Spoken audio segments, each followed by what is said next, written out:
Sa oras na makatakas ka na, huwag na huwag ka nang babalik pa sa sitwasyon na yan, kung saan kailangan mo na namang sagipin ang sarili mo. Sitwasyon na sadyang umubo sa'yo at nagpahirap sa'yo, at sitwasyon na inakala mong papaboran ng mundo. Kasi may mga pagkakataon sa buhay natin na aakalain mo na isang magandang tanawin ang nakikita ng mga mata.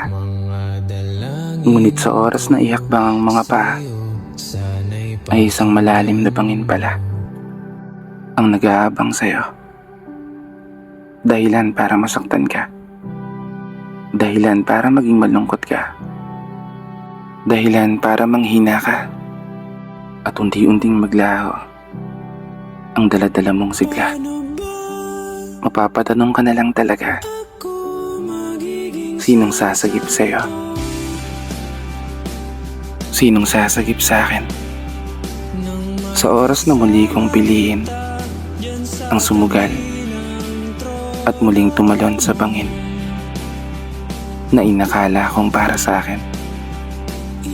Huwag na huwag ka nang babalik pa sa sitwasyon na kakaawaan mo ulit ang sarili mo habang nakatitig sa salamin.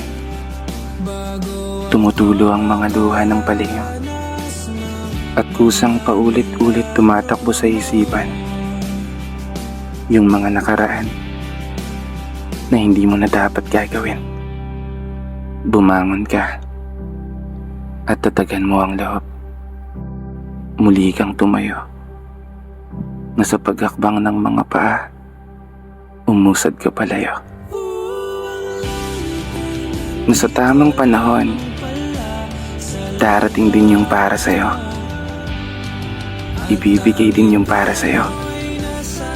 At kusang masisilayan ng mga mata yung napakagandang tanawin na pinapangarap mo.